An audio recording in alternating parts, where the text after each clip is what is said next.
of inattention.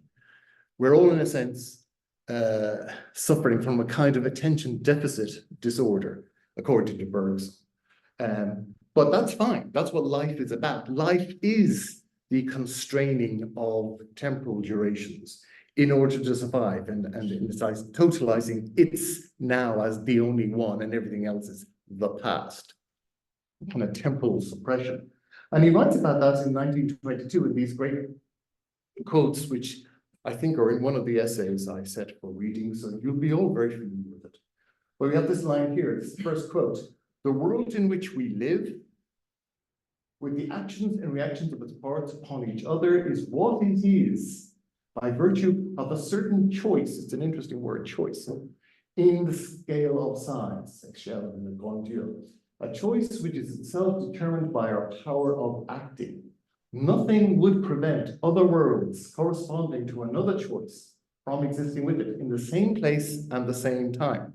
And we're going to look at examples of other worlds coexisting with ours in the same place and time tomorrow.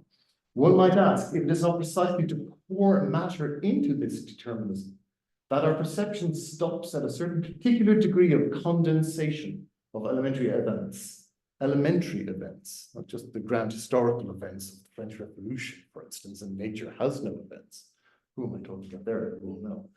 In a more general sense, the activity of the living being leans upon and is measured by the necessity supporting things, by a condensation of their duration.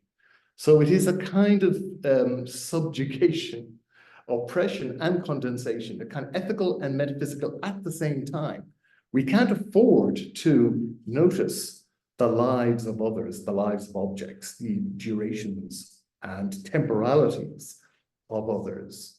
And where you draw the line, of course, depends on where you are. If you're Heideggerian, it's Dasein, human Dasein alone, etc. Wasps and bees can go at themselves, etc., and so on and so on.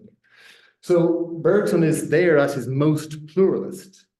So where Jane Bennett has issues with Bergson, she loves Bergson to a degree, but he didn't really give matter much agency. Well, the explanation is, he has an explanation as to why matter appears to have no agency at all. It's because that which calls itself vital oppresses the vitality through its very mechanisms of perception. It's hardwired, in other words. It oppresses the vitality of matter, the memory of matter, the